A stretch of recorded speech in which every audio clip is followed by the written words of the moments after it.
اعوذ باللہ من الشیطان الرجیم بسم اللہ الرحمن الرحیم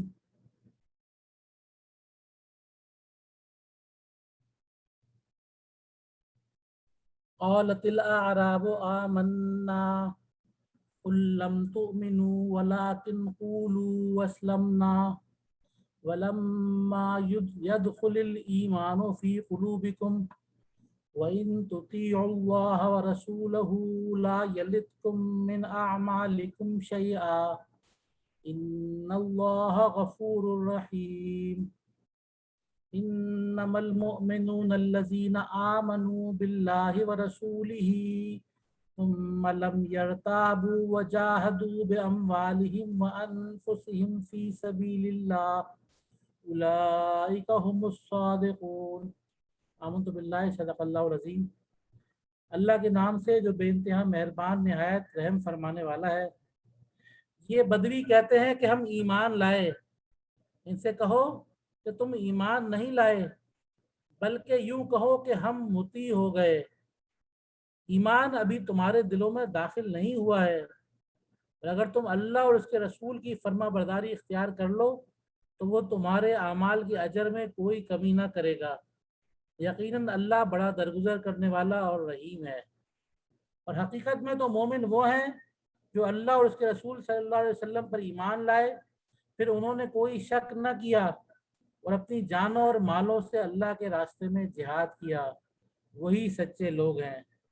آمنت باللہ صدق اللہ العظیم۔ رب اشرح لی صدری ویسر لی امری واحلل عقدۃ من لسانی یفقہوا قولی۔ یہ سورہ حجرات کی آیت نمبر 14 اور 15 ہیں جو میں نے آپ کے سامنے تلاوت کی ہیں، اور ان آیات میں اللہ عز و جل نے مدینے میں جو بدوی ایمان لا کر داخل ہوئے، انہوں نے کہا ایمان نے ان کو کہا کہ نبی صلی اللہ علیہ وسلم سے کہ ان کو کہہ دو تم ایمان نہیں لائے ہو بلکہ قولوا اسلمنا، تم نے سر تسلیم خم کر لیا ہے، تم مطیع ہو گئے ہو، ایمان ابھی تمہارے دلوں میں داخل نہیں ہوا، اور اگر تم اللہ اور اس کے رسول کی فرما برداری اختیار کرو گے تو وہ تمہارے اعمال کے اجر میں کوئی کمی نہ کرے گا۔ یقیناً اللہ بڑا درگزر کرنے والا اور رحیم ہے۔ اور پھر اس کے مقابلے میں اللہ تعالیٰ جو دوسری آیت میں فرماتا ہے کہ حقیقت میں تو مومن وہ ہیں جو اللہ اور اس کے رسول پر ایمان لائے، پھر انہوں نے کوئی شک نہ کیا اور اپنی جانوں اور مالوں سے اللہ کے راستے میں جہاد کیا، وہی سچے لوگ ہیں۔ یہ آیات مبارکہ جو میں نے آپ کے سامنے تلاوت کی ہیں، ان آیات میں اللہ عز و جل نے ایک بنیادی چیز بتائی ہے، ایک فرق بتایا ہے اسلام لانے اور ایمان لانے میں۔ آدمی اسلام میں داخل ہو جائے اور اس کا وہ حقیقت میں مومن ہو جائے، ان دونوں میں ایک باریک سا فرق ہے۔ اس فرق کو ہم آگے انشاءاللہ آج کے پروگرام میں درس میں سمجھنے کی کوشش کریں گے۔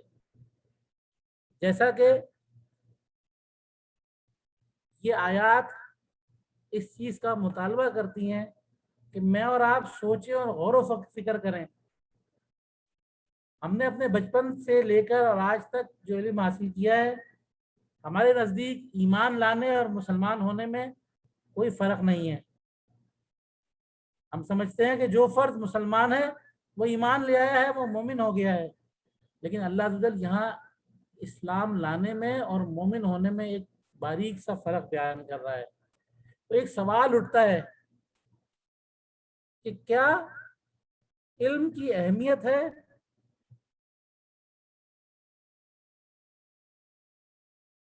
مسلمان ہونے کے لیے کون سا علم ہے جو ضروری ہے؟ وہ کیا فرق ہے جو اسلام لانے اور مومن ہونے کے درمیان ہے؟ اس سوال کا جواب در حقیقت اس کتاب میں موجود ہے، کہ جس کتاب کے بارے میں شکیل بھائی نے آپ کے سامنے شروع میں تعارف رکھا۔ دینیات جو ہے وہ سید ابوالعلا مودودی رحمۃ اللہ علیہ نے یہ کتاب جو ہے 1937 میں لکھی تھی، اور اس کتاب کا جو بنیادی مقصد تھا لکھنے کا کہ اسلام کا تعارف پیش کیا جائے۔ اسلام کس چیز کا نام ہے؟ دین کسے کہتے ہیں؟ لوگ انسان کیسے اسلام لاتا ہے اور کیسے مومن ہو سکتا ہے؟ مسلمان ہونے کے بعد کیا ذمہ داریاں ایک فرد کے اوپر واجب ہو جاتی ہیں؟ عبادات کن چیز کا نام ہے اور عبادات کی حکمتیں کیا ہیں، اور اس سے متعلق جو معلومات ہیں وہ اس کتاب کے اندر موجود ہیں۔ جیسا کہ آپ کو نظر آ رہا ہوگا، یہ کتاب جو ہے پاکستان میں بھی نصاب کا حصہ رہی ہے، دنیا کی بے شمار زبانوں میں اس کا ترجمہ ہوا ہے،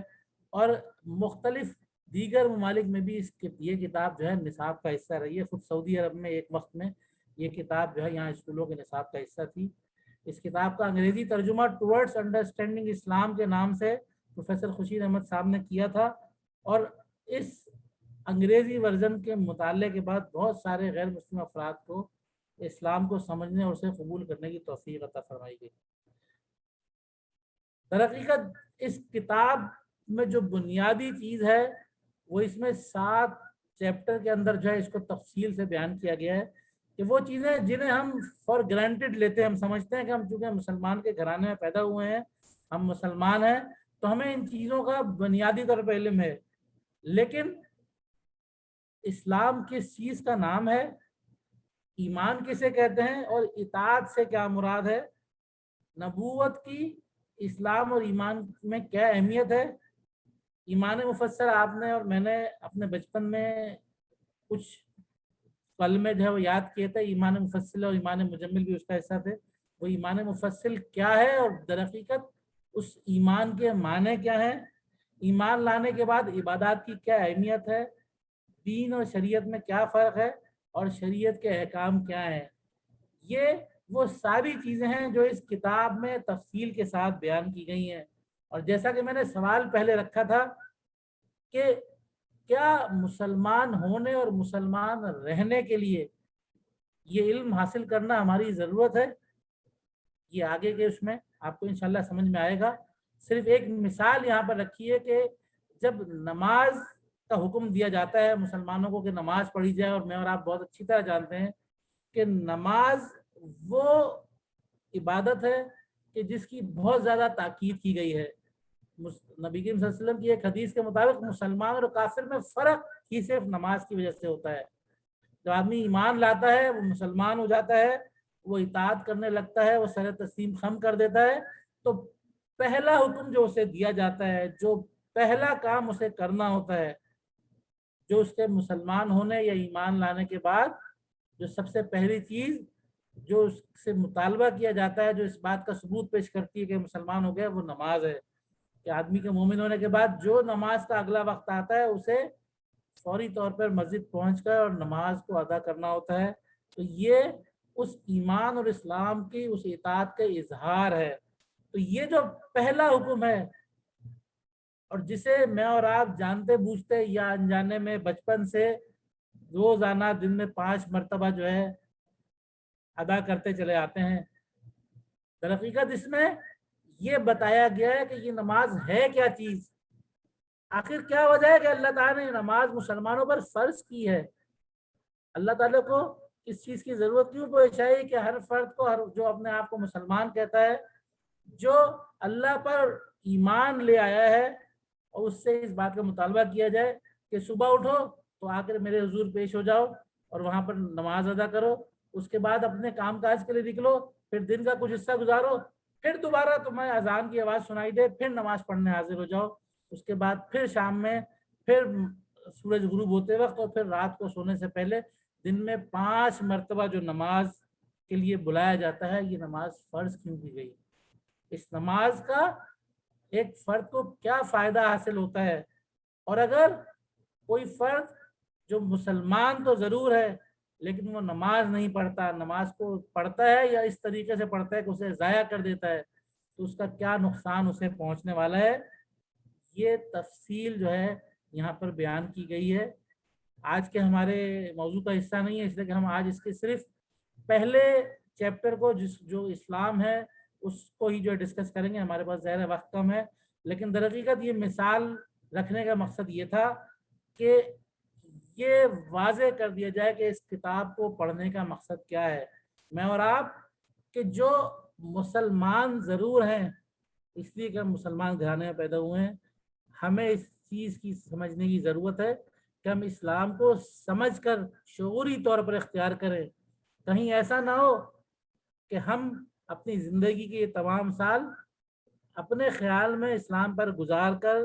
اپنی زندگی مکمل کر دیں، اور ہم سمجھتے ہوں کہ جو ہے ہم مسلمان ہوئے ہیں، لیکن وہ جو آیات میں نے آپ کے سامنے تلاوت کی تھی کہیں اس کا مصداق نہ ہو کہ اللہ تعالیٰ نے فرمایا تھا کہ تم اسلام میں داخل ضرور ہوئے ہو، تم مطیع فرمان ہو گئے ہو، لیکن ابھی تم مومن نہیں ہوئے ہو۔ تو مومن ہونے کے لیے اس بات کا علم ضروری ہے، اور ہم جس چیز کو سمجھیں گے آج اس چیپٹر میں جو بیان کیا گیا ہے اس دینیات کا، میں تھوڑا سا خلاصہ اس میں رکھوں گا کہ اس کے اندر بتایا گیا کہ اسلام کے معنی کیا ہیں، اسلام کے لفظی معنی کیا ہیں، اور اس کی حقیقت در حقیقت کیا ہے۔ اسلام کا جو متضاد جو لفظ استعمال کیا جاتا ہے، جو اس کے مقابلے بولا جاتا ہے، وہ کفر ہے۔ ایک فرد کی دو ہی حیثیت ہو سکتی ہے کہ وہ یا تو اسلام لے آتا ہے، مومن ہونے کی کوشش کرتا ہے، یا پھر وہ انکار کر دیتا ہے اور کافر ہو جاتا ہے۔ مسلمان ہونے کے کیا فائدے تھے اور کفر کرنے کے، انکار کرنے کے کیا نقصانات ہیں اس دنیا میں اور دنیا کی بعد کی زندگی میں، یہ اس چیپٹر کا موضوع ہے۔ ایک اور سوال پیدا ہوتا ہے، اسلام کیا معنی ہے اسلام کے؟ اسلام کا لفظ اگر ہم غور سے دیکھیں تو سین، لام اور میم اس کے اندر استعمال کیا گیا ہے، اور ہم اردو میں سلامتی کا جو لفظ استعمال کرتے ہیں یہ اس معنی میں بھی استعمال ہوتا ہے۔ اس کے علاوہ سلمہ، سین، لام اور میم تو جب عربی کی اصطلاح میں بولا جاتا ہے سلمہ، تو اس کے ایک معنی ہوتے ہیں کہ جھک جانا، سر تسلیم خم کر لینا، یا جو ترجمہ میں نے آیت کے شروع میں رکھا تھا مطیع ہو جانا، مان لینا۔ اسلام قبول کرنے اور مسلمان ہونے میں کیا فرق ہے، یہ چیز ہم یہ آیت اپنے سامنے دیکھتے ہیں۔ اللہ تعالیٰ ارشاد فرماتا ہے الیوم اکملت لکم دینکم واتممت علیکم نعمتی ورضیت لکم الاسلام دینا۔ آج میں نے تمہارے دین کو تمہارے لیے مکمل کر دیا ہے اور اپنی نعمت تم پر تمام کر دی ہے، اور تمہارے لیے اسلام کو تمہارے دین کی حیثیت سے قبول کیا ہے۔ اس کا مطلب یہ ہوا کہ اسلام جو ہے اس دین کا نام ہے، ان احکامات کا نام ہے کہ جنہیں اللہ تعالیٰ نے ایک مسلمان کے لیے فرض کر کے اپنے نبی حضرت محمد مصطفیٰ صلی اللہ علیہ وسلم کے ذریعے سے بھیجا ہے، اور قرآن مجید میں اس کی تفصیل بیان کی ہے۔ جس فرد نے اس کو قبول کر لیا اور اس کے مطابق عمل کرنا شروع کر دیا وہ مسلمان ہے۔ اور پھر جو دوسری آیت ہے وَمَن يَبْتَغِ غَيْرَ الْإِسْلَامِ دِينًا فَلَن يُقْبَلَ مِنْهُ، اس فرما برداری یا اسلام کے سوا جو شخص کوئی اور طریقہ اختیار کرے گا وہ ہرگز قبول نہیں کیا جائے گا، وَهُوَ فِي الْآخِرَةِ مِنَ الْخَاسِرِينَ، کہ آخرت میں وہ ناکام و نامراد ہوگا۔ کہ اس دین کو جس کا نام اسلام ہے اللہ تعالیٰ نے اپنے بندوں کے لیے پسندیدہ طریقے کے طور پر، اپنی نعمت کے طور پر بھیجا ہے۔ جو فرد اسے اختیار کرے گا کامیاب وہی ہوگا، اور اگر کوئی اس کے علاوہ کوئی اور طریقہ اختیار کرے گا، کسی اور راستے پہ چلے گا، تو وہ راستہ آخرت میں اسے ناکام اور نامراد کرے گا۔ تو یہاں اللہ تعالیٰ نے اسلام کا لفظ جو ہے وہ دین کے لیے استعمال کیا ہے۔ دین جیسا کہ ہم جانتے ہیں کہ ایک نظام زندگی، ایک طریقہ حیات کا نام ہے۔ جب ہم اسلام کی بات کرتے ہیں تو ہمارے سامنے سوال آتا ہے کہ اسلام کیا ہے، یہ انسان سے کیا چاہتا ہے اور کیوں چاہتا ہے، اس کے عقائد کا انسانی زندگی سے کیا تعلق ہے، ان کے تسلیم کیے جانے کا فائدہ کیا ہے، نہ تسلیم کیا جائے تو کیا نقصان ہوگا۔ اسلام حکم کے طور پر اپنے احکامات منوانا چاہتا ہے، یا اسلام کے پاس اس کے دلائل بھی ہیں۔ آج کے دور میں کہ جو معاشرہ عقلی معاشرہ کہلاتا ہے، وہاں چاہتے نہ چاہتے اس طرح کے سوالات ذہنوں میں پیدا ضرور ہوتے ہیں۔ عبادات کے بارے میں یہ خیال ضرور، جس طرح میں نے مثال دی کہ نماز کیا چیز ہے، کیوں فرض کی گئی تھی، اس کا فائدہ کیا ہے، اس کے احکامات، ان کی حکمت کیا ہے، یہ سارے سوالات کا جواب ہمیں در حقیقت یہاں سے ملتا ہے اگر میں سوال آپ سے کروں کہ اسلام کیا ہے اور سن کر آپ کے ذہن میں کیا آتا ہے؟ ہم دیکھتے ہیں دیگر مذاہب کو، عیسائیت جس کی نسبت حضرت عیسیٰ علیہ السلام کے ساتھ ہے، یہودی جن کی نسبت ایک بنی اسرائیل کے قبیلے یہودا کے ساتھ ہے، بدھ مت کی نسبت مہاتما بدھ کے ساتھ کی جاتی ہے، لیکن اسلام کی نسبت کسی فرد، کسی قبیلے، کسی جگہ سے نہیں ہے۔ اسلام جیسا کہ میں نے اس کے پہلے ترجمے میں رکھا تھا، یہ مطیع اور فرما بردار کے معنوں میں آتا ہے، سر تسلیم خم کرنے کے معنی میں آتا ہے۔ تو اس کا مطلب ہوا کہ ان لوگوں کا گروہ کہ جنہوں نے اللہ تعالیٰ کے احکامات کو یا اللہ تعالیٰ کے اس پیغام کو کہ جس کو اسلام، جس دین کا کو اللہ نے اسلام کا نام دیا ہے، اسے قبول کرتے ہیں، اس کے سامنے سر تسلیم خم کر دیتے ہیں، مطیع فرما بردار ہو جاتے ہیں، اس گروہ کا نام، اس گروہ کے لیے اس دین کو، اس طریقے کا نام جو ہے وہ اسلام رکھا گیا ہے۔ جو اس کو قبول کر لیں مسلم ہو جاتے ہیں۔ اور یہی وجہ ہے کہ قرآن مجید میں اللہ تعالیٰ نے ارشاد فرمایا ہے، ہر اس قوم کا تذکرہ کیا ہے کہ جو نبی کریم صلی اللہ علیہ وسلم سے پہلے پائی جاتی تھی، اللہ تعالیٰ نے ان کا کہا، حضرت ابراہیم علیہ السلام کا تذکرہ کیا اور کہا انہیں مسلم بنایا گیا تھا، حضرت موسیٰ علیہ السلام اور حضرت عیسیٰ علیہ السلام کی قوموں کا تذکرہ کیا گیا تو وہاں بھی کہا گیا تھا کہ وہ مسلم ہیں۔ اس کا مطلب یہ ہوا کہ اسلام اس دین کا نام ہے کہ جو پہلے روز سے اللہ تعالیٰ نے اس دنیا میں رہنے والے مطیع اور فرمانبردار لوگوں کے لیے اس کو پسند کیا۔ جو انبیاء آئے وہ اسی دین کو لے کر آئے، انہوں نے اسی دین کے پیغام کو عام کیا۔ ان کے جو پیروکار تھے، جب انہوں نے اس اپنے انبیاء کی اطاعت اور انبیاء کے ذریعے اللہ کی اطاعت کا راستہ اختیار کیا تو وہ سب مسلمان ہوئے، مسلم ہوئے۔ اور آج بھی جو لوگ اسی طریقے کو اختیار کرتے ہوئے آخری نبی حضرت محمد صلی اللہ علیہ وسلم پر ایمان لاتے ہیں اور ان کے بتائے ہوئے طریقے پر چلتے ہیں، وہ مسلم ہیں اور آئندہ بھی ہوں گے۔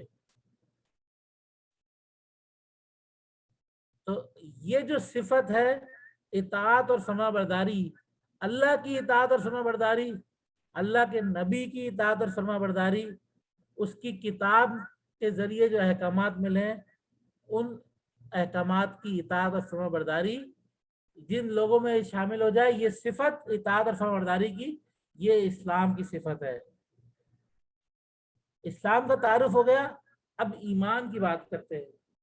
ایمان کس چیز کا نام ہے؟ اور پھر اس کے ساتھ سوال ہوتا ہے کہ مومن کون ہے اور مومن اور مسلم میں کیا فرق ہے؟ ایمان کا جو لفظ ہے یہ یقین، ایقان کے ساتھ ملا ہوا ہے کہ جس چیز کا یقین ہو جائے، جس کو آدمی دل سے مان لے،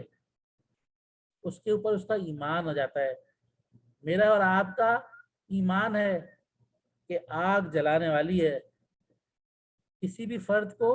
کے سامنے آگ جل رہی ہو اس میں کبھی ہاتھ نہیں ڈالے گا، اس لیے کہ اس کے دل میں یقین کا معاملہ ایسا ہے کہ یہ یقین صرف سنا ہوا یقین نہیں ہے، صرف پڑھا ہوا یقین نہیں ہے، یہ صرف دیکھا ہوا یقین نہیں ہے، یہ دل کے اندر اترا ہوا یقین ہے کہ آدمی نیند کی حالت میں ہو، آدمی ایسی کیفیت میں ہو کہ جو اس کا بالکل جو ہے وہ لگ رہا ہو کہ ہوش نہ ہو، لیکن اس کے باوجود وہ آگ میں ہاتھ ڈالنا پسند نہیں کرتا۔ اسی طرح مومن وہ ہے کہ جو اللہ پر ایمان لے آئے، اور یہ ایمان صرف زبان سے اقرار کا نام نہیں ہے، یہ ایمان صرف بولنے کا نام نہیں، یہ ایمان وہ اس یقین کا نام ہے کہ جو دل میں اتر جائے۔ مومن اور مسلم میں جو فرق اللہ تعالیٰ نے پہلی آیت جو میں نے آپ کے سامنے تلاوت کی اس میں بتایا تھا کہ مسلم وہ ہیں جو مطیع فرمان ہو گئے۔ جس وقت اللہ کے نبی صلی اللہ علیہ وسلم نے مدینہ کی اسلامی ریاست قائم کی اور اس مدینہ کی اسلامی ریاست کا سکہ جو ہے قرب و جوار میں جو ہے رائج ہو گیا، اور اس دین کو جس کو اللہ کے نبی جو ہے لے کر آئے تھے اسلام، اس کو نافذ کر دیا گیا،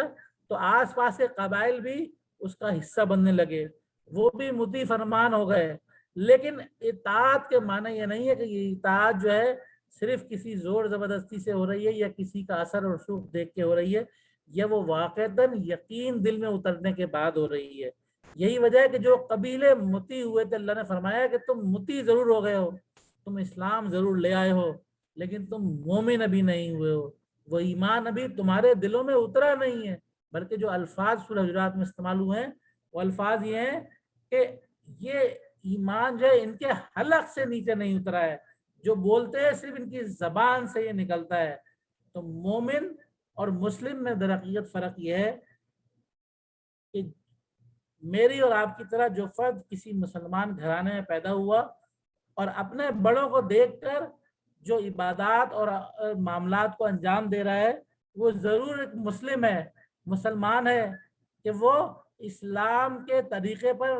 چلنے لگا، وہ اللہ تعالیٰ کی اطاعت کا راستہ اختیار کر رہا ہے۔ لیکن اس اسلام کو دل میں اتارنا، صرف زبان سے اقرار نہیں کہ اللہ تعالیٰ موجود ہے، بلکہ دل میں اس کا یقین، اور جب دل میں یقین ہوگا تو اللہ کی تمام صفات کے ساتھ اس کی تمام جو ہے اس کی قدرت کا احساس کرتے ہوئے وہ دل کا یقین، وہ ایمان جب اتر جائے گا تو پھر آدمی کو نیک عمل کرنے کے لیے کسی اکساہٹ کی ضرورت نہیں پڑے گی۔ مومن کی اللہ تعالیٰ نے جو آیت جو ہے میں نے پڑھی اس میں مثال یہ دی تھی کہ یہ وہ لوگ ہیں جو مومن ہیں، ان کو جب کہا جاتا ہے یہ اپنی جانوں اور مالوں سے اللہ کے راستے میں جہاد کرتے ہیں، انہیں بلانا نہیں پڑتا، انہیں پکارنا نہیں پڑتا، یہ آگے بڑھ کر اپنی جان اپنی مال سے اللہ کے راستے میں جہاد کرتے ہیں۔ وجہ یہ ہے کہ ان کے دل میں یہ ایمان ہے، ان کے دل میں یہ یقین ہے، یہ ایقان ہے کہ ہمیں اللہ نے پیدا کیا ہے، جو صلاحیتیں ہمیں ملی ہیں، جو زندگی ملی ہے یہ اللہ کی طرف سے ہے، جو مال ہے یہ بھی اللہ کا دیا ہوا رزق ہے، اور اس اللہ کے حضور ہمیں اپنی اس زندگی کے اختتام کے بعد جا کر پیش ہونا ہے۔ میں بھی زبان سے کہہ رہا ہوں، میں نے اور آپ نے کئی دفعہ کہا ہوگا اور سنا ہوگا، لیکن اس پیشی کا یقین، اللہ کے مالک ہونے کا یقین، جب وہ یقین دل میں اتر جائے تو پھر عمل کے لیے کوئی اور چیز نہیں اکساتی، وہ یقین اکساتا ہے۔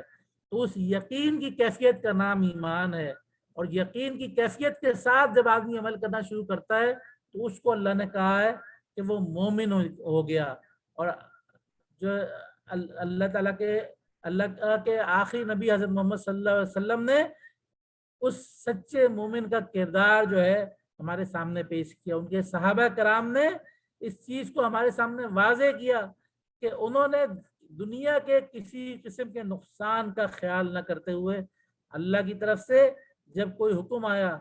حکم تو دور کی بات ہے، اللہ کے نبی کی آنکھ کا ایک اشارہ ہوتا تھا اور وہ سب کچھ قربان کرنے کے لیے تیار ہو جایا کرتے تھے۔ ہم نے کتنے واقعات پڑھے ہیں صحابہ کرام کے کہ جب کوئی حکم آتا تھا، انہیں کوئی آیت پڑھ کے سنائی جاتی تھی تو وہ اس کے نتیجے میں اس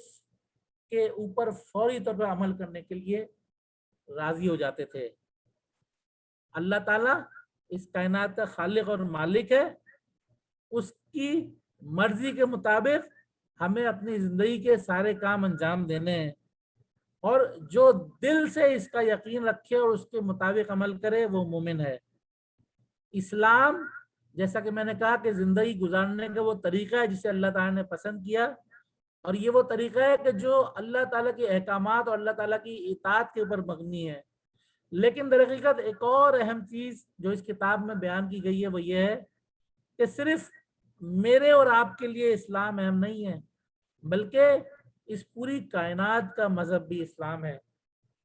کیسے اس کائنات کا مذہب اسلام ہے؟ اگر ہم غور کریں اپنے چاروں طرف کی کائنات اور اس دنیا کے اوپر، تو اس دنیا کی ہر چیز اور اس دنیا سے باہر جتنے اجسام موجود ہیں اس کائنات میں، ہر وہ چیز کہ جو ہماری نظر کے سامنے اور جو نظر سے اوجھل ہے، ہر وہ چیز صرف اور صرف اللہ ہی کی اطاعت اور فرمانبرداری کر رہی ہے۔ جو قانون اللہ نے ان کے لیے بنایا ہے، سورج، چاند، ستارے، کہکشائیں، ہوا، پانی، ہماری آب و ہوا، جو بھی چیز ہے، یہ اللہ کے بنائے ہوئے قانون کی پابندی اور اطاعت کر رہے ہیں، اور ایک سرے منہ بھی اس سے ہل نہیں سکتے۔ ایک سیکنڈ کے لیے بھی آپ اس بات کا خیال نہیں کر سکتے کہ سورج یا چاند یا ستارے یا کوئی اور مخلوق جس کو اللہ تعالیٰ نے یہاں بنایا ہے وہ اللہ کی مرضی کے خلاف کوئی کام کرے۔ اللہ تعالیٰ نے انہیں جس چیز کے لیے تخلیق کیا ہے اور جس کام پر لگا رکھا ہے، یہ پوری کائنات اور اس کائنات کا ذرہ ذرہ ازل سے لے کر ابد تک صرف اور صرف اللہ تعالیٰ کی اطاعت اور فرما برداری کر رہی ہے۔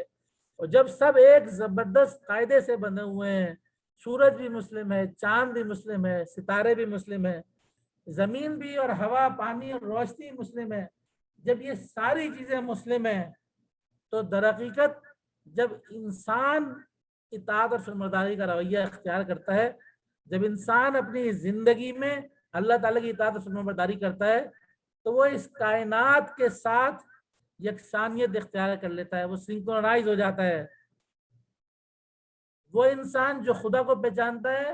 اور وہ انسان جو خدا کو نہیں پہچانتا اور خدا کا انکار کرتا ہے۔ اگر ہم انسان کی زندگی دیکھیں تو انسان کی فزیکل جو لائف ہے، انسان کی جو زندگی ہے، انسان کے بہت سارے معاملات ایسے ہیں کہ جس میں انسان جانتے یا نہ جانتے ہوئے اللہ تعالیٰ کی اطاعت کر رہا ہے۔ انسان کی پیدائش سے لے کر اس کی موت تک اس کی زندگی کا جو سائیکل ہے، یہ بھی اللہ تعالیٰ نے جس طرح بنایا ہے، انسان کے اندرونی اعضاء جس طرح کام کر رہے ہیں، یہ سب اللہ تعالیٰ کے اس بنائے ہوئے قوانین کے پابند ہیں۔ وہ انسان جو مسلمان ہے اور وہ انسان جو مسلمان نہیں ہے، اس دونوں کا جسم اپنے معاملات میں اللہ تعالیٰ ہی کی اطاعت کرتا ہے، اور اس پوری کائنات کے ساتھ وہ بھی اسی طرح اللہ تعالیٰ کے مسلم ہے جس طرح کائنات کی دیگر مخلوقات جو ہے وہ مسلم ہے۔ صرف اور صرف دیگر مخلوقات اور انسانوں کے درمیان جو فرق ہے وہ اللہ تعالیٰ نے انسان کی ایک طبعی صورت ہے جس کو ہم فزیکل جس کا جسم کہتے ہیں، اور ایک انسان کی روحانی کیفیت ہے کہ انسان کو اللہ تعالیٰ نے معاملات کا علم بھی دیا ہے۔ انسان کو ایک دوسرے کے ساتھ جو معاملہ کرنا ہے، اس شعوری حیثیت میں انسان کو اللہ تعالیٰ نے اختیار دیا ہے کہ وہ چاہے تو اپنے رب کو پہچانے اور اس کی اطاعت اور بندگی اختیار کرے، اور چاہے تو رب کو نہ پہچانے، اس کا انکار کرے اور اللہ کے سوا کچھ دوسرے خداؤں کی بندگی اختیار کرے، اپنے نفس کی بندگی اختیار کرے، اپنی مرضی پر چلے۔ وہ انسان کہ جو خدا کو نہیں پہچانتا اور خدا کا انکار کرتا ہے، اپنی زندگی کے دیگر معاملات میں اپنی فطرت اور طبیعت کے لحاظ سے وہ بھی مسلم ہے۔ اس کا پیدا ہونا، اس کا زندہ رہنا، اس کا مرنا، اس کا کھانا اور پینا، اس کا بیمار ہو جانا، اس کے بعد بیماری سے صحت یاب ہونا، اس کی زندگی کے ایک ایک لمحے کی جو تفصیل ہے وہ فطرت اور طبیعت کے لحاظ سے مسلم ہے۔ معاملہ صرف یہ ہے کہ اس نے اس شعوری زندگی میں جو اللہ تعالیٰ نے انسان کو فراہم کی ہے، اپنے رب کو پہچانا یا نہیں پہچانا۔ تو انسان کی دو حیثیتیں ہمارے سامنے آتی ہیں۔ پہلی حیثیت میں ہر انسان جو اس کائنات میں پیدا ہوا ہے وہ مسلم ہونے پر مجبور ہے اور پیدائشی مطیع اور فرما بردار ہے۔ لیکن جو دوسری حیثیت ہے جس میں انسان اختیار رکھنے والی مخلوق ہے کہ وہ چاہے تو اللہ تعالیٰ کی اطاعت کا راستہ اختیار کرے اور چاہے تو اطاعت کا راستہ اختیار نہ کرے۔ تو اگر وہ جانتے اور بوجھتے شعوری طور پر اللہ تعالیٰ کی اطاعت کا راستہ اختیار کرے گا، وہ مسلم بن جائے گا، تو وہ در حقیقت اس کائنات کے ساتھ چل رہا ہوگا۔ اسے اللہ تعالیٰ نے اس دنیا میں اپنا خلیفہ بنا کر بھیجا ہے اور دنیا کی چیزیں مسخر کی ہیں، تو وہ اللہ تعالیٰ کی مرضی کے مطابق ان سے کام لینے کا حقدار ہوگا۔ لیکن اگر وہ اپنی اس اختیاری پوزیشن کو اختیار کرتے ہوئے اپنے رب کو نہیں پہچانتا، چاہے اپنے جیسے دوسرے انسانوں کی اطاعت کرتا ہے یا اپنے نفس کی بندگی کر کے اپنی مرضی پر چلتا ہے، تو اسے انکار کرنے کو کفر کہا جاتا ہے۔ کفر کے جو معنی ہے پردہ ڈالنے کے یا چھپانے کے ہیں۔ کافر کو کس لیے کافر کہا جاتا ہے کہ اس کی فطرت جو فطری طور پر اللہ کی اطاعت کرنے کو پسند کرتی ہے، جو فطری طور پر اس کو اللہ تعالیٰ کی اطاعت پہ لگانا چاہتی ہے، اس نے اپنی نادانی سے اس فطرت پر پردہ ڈال دیا۔ اس کا جسم جو اس کے جانتے بوجھتے یا انجانے میں اللہ تعالیٰ کی اطاعت کر رہا ہے، اس نے اپنے علم اور عقل کی قوت سے کام لے کر خدا کو نہ پہچانا، اس جسم کو اللہ تعالیٰ کی اطاعت میں نہیں کھلایا، بلکہ اس جسم کو اللہ تعالیٰ کی نافرمانی اور بغاوت میں استعمال کیا، تو اس نے در حقیقت اپنی فطرت پہ پردہ ڈال دیا۔ اس کافر کا سارا جسم اور اس کے گرد و پیش کی ساری دنیا اسلام پر چل رہی ہے، لیکن اس کے باوجود جب وہ انکار کا راستہ اختیار کرتا ہے، در حقیقت وہ بہت بڑی گمراہی میں پڑ گیا۔ اب سوال پیدا ہوتا ہے کہ کیا کوئی شخص مسلمان ہونے کے باوجود کفر کر سکتا ہے؟ سوچنے کی بات ہے۔ ہم جو پہلے ڈسکس کر کے آئے کہ مسلمان اور مومن میں کیا فرق ہے۔ ایک فرد اسلام لے آیا، مسلمان ہو گیا، اطاعت اور فرمانبرداری کا رویہ اختیار کیا، لیکن یہ ایمان اگر اس کے دل میں نہیں اترا، اگر وہ سچے دل سے مومن نہیں ہوا، تو پھر اس کی زندگی میں ایسے معاملات، ایسے اعمال سرزد ہوں گے کہ جو اعمال اللہ کی اطاعت اور فرمانبرداری میں سے نہیں ہوں گے۔ ایک فرد مسلمان ہوگا اور وہ جھوٹ بول رہا ہوگا، ایک فرد مسلمان ہوگا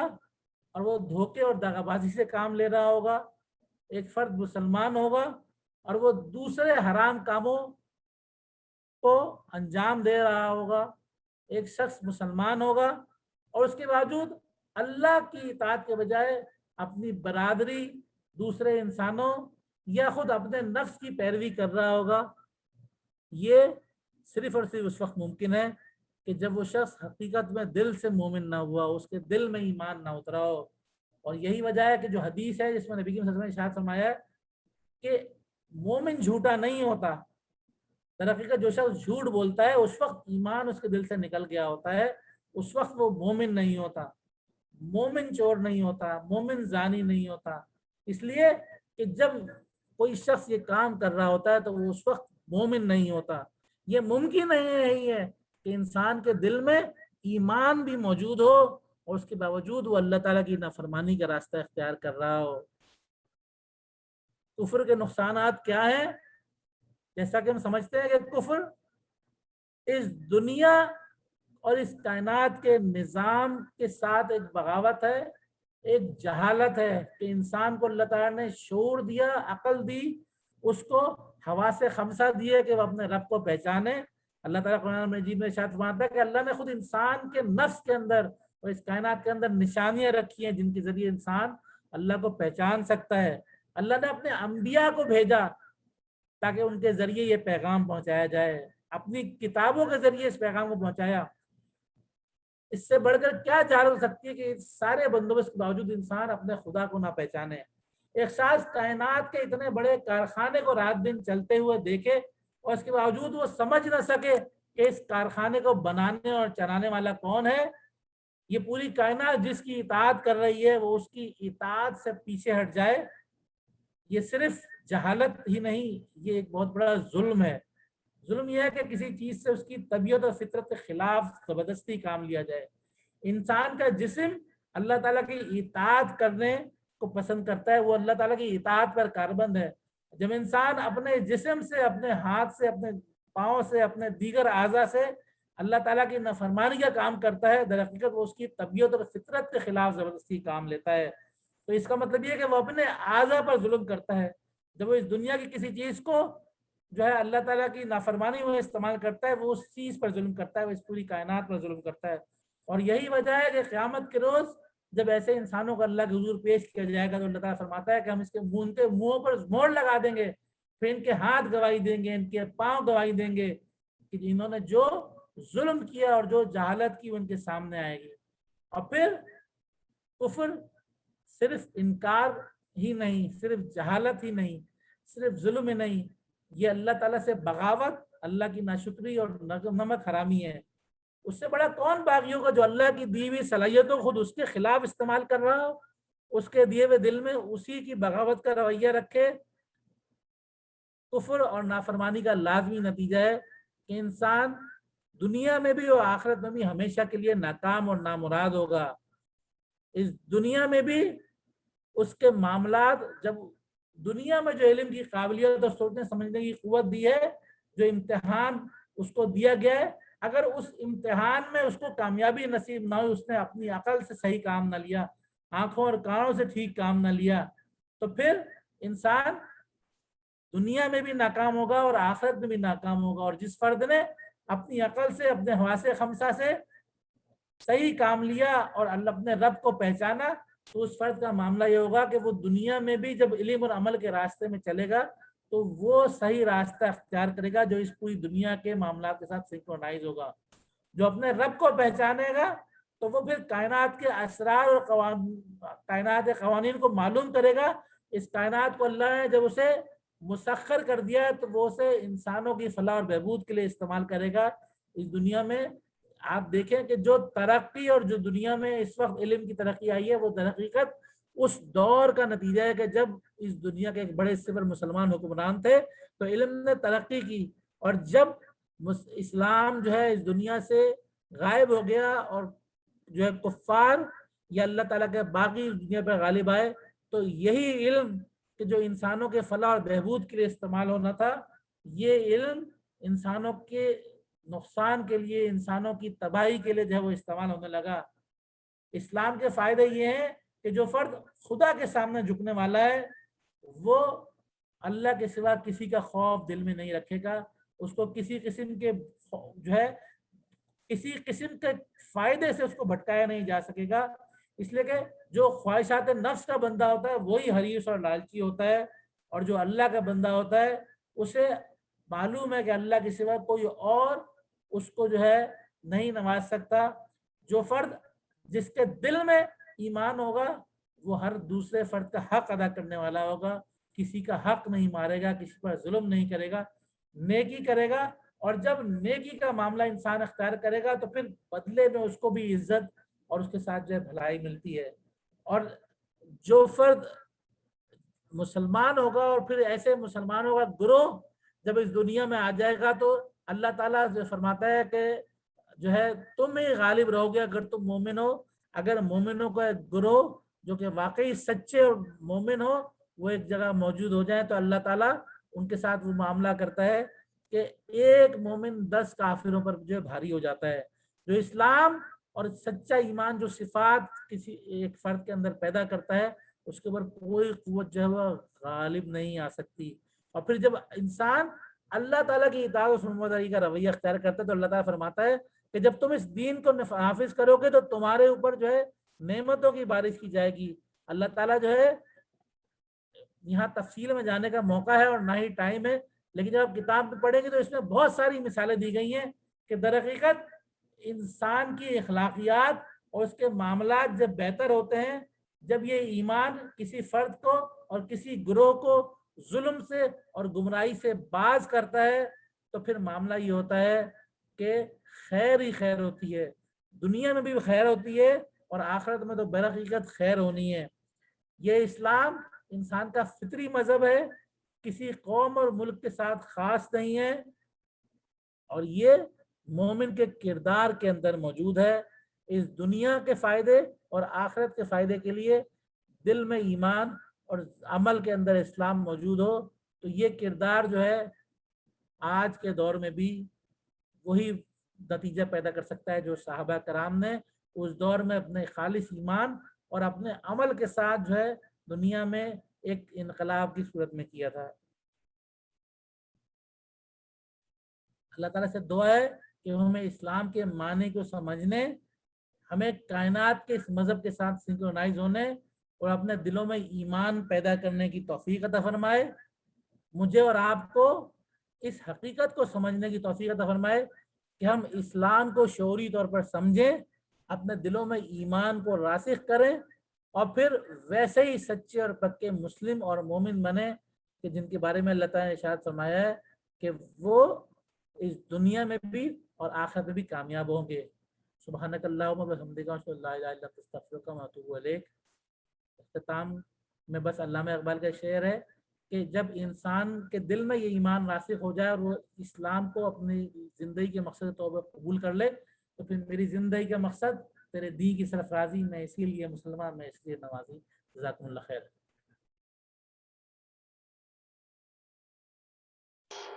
جزاکم اللہ الخیر۔ یہ فیصل مراد بھائی، یہ ہمارے سامنے